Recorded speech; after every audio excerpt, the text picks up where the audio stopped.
The chemical equations that we have written so far were all so-called molecular equations. However, when we consider chemical reactions in aqueous solutions, it is also useful to look at so-called complete ionic and net ionic equations. In this video, let's look at what complete and net ionic equations are and at why they are useful. Remember, when ionic compounds are dissolved in water, they dissociate into ions, while molecular compounds that are dissolved in water do not dissociate into ions. Of course, if an ionic compound is insoluble in water, it also cannot dissociate. In a complete ionic equation, we simply split all water-soluble ionic compounds into the cations and anions that they are made up of. Consider the example of the reaction between silver 1 nitrate and sodium chloride that results in the formation of silver 1 chloride and sodium nitrate.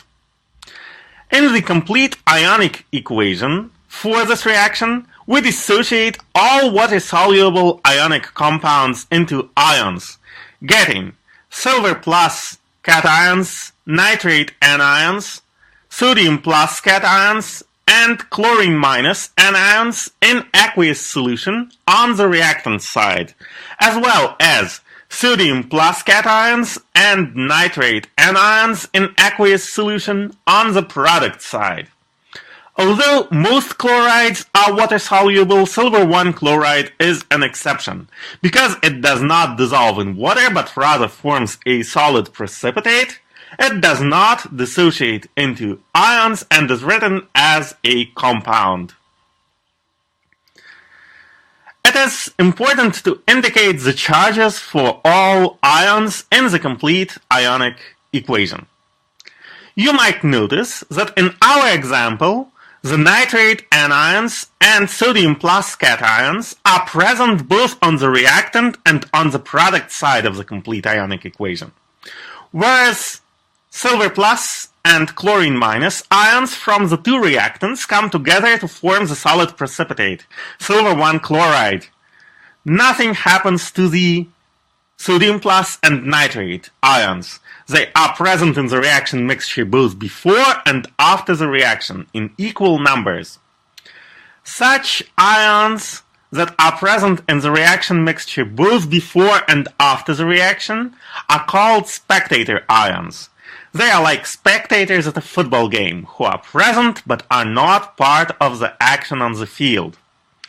Rewriting the complete ionic equation without the spectator ions gives us the net ionic equation.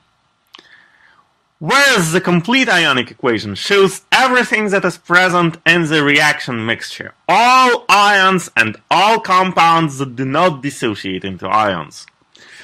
The net ionic equation only shows the ions that undergo a change in the chemical reaction and the compounds that they form. Let's consider another example, the neutralization reaction between sulfuric acid and sodium hydroxide. The balanced molecular equation for this reaction is H2SO4 in aqueous solution plus 2 NaOH in aqueous solution on the reactant side and Na2SO4 in aqueous solution plus 2 H2O on the product side. Sulfuric acid, sodium hydroxide, and sodium sulfate in this reaction all dissociate into ions in water solution. Water is a molecular compound and does not dissociate into ions.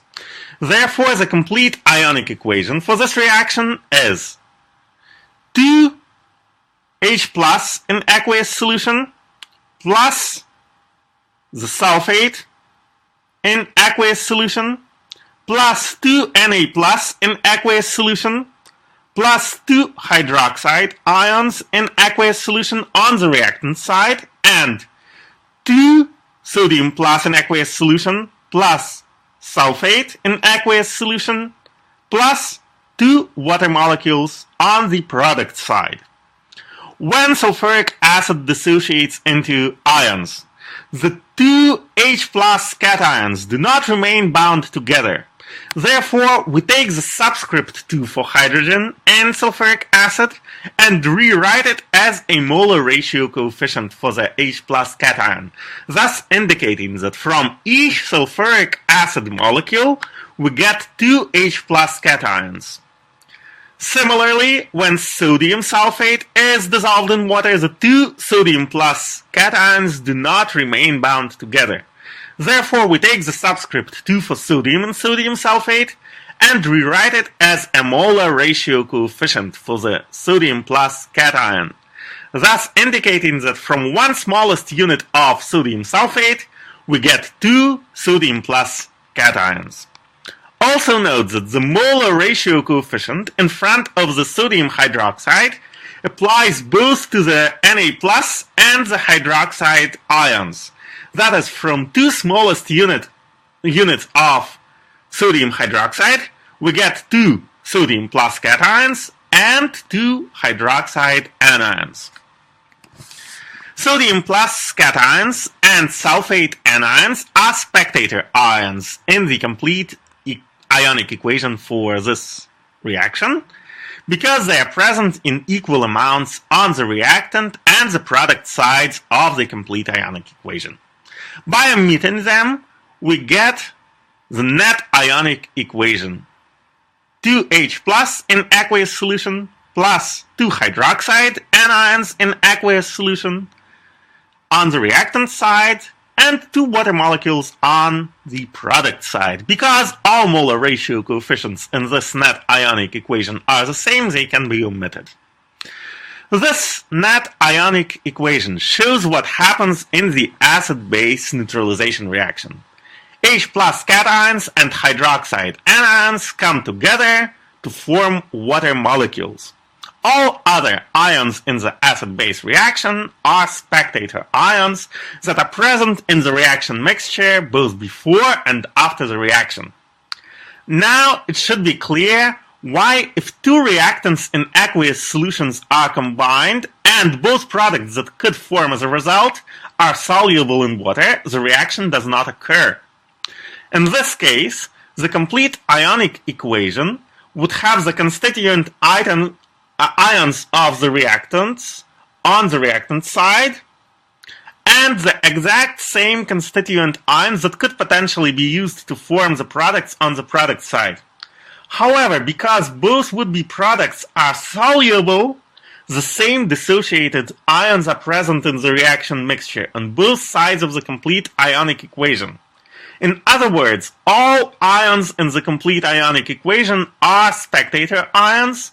No chemical change occurs when the reactants are combined, so there is no chemical reaction.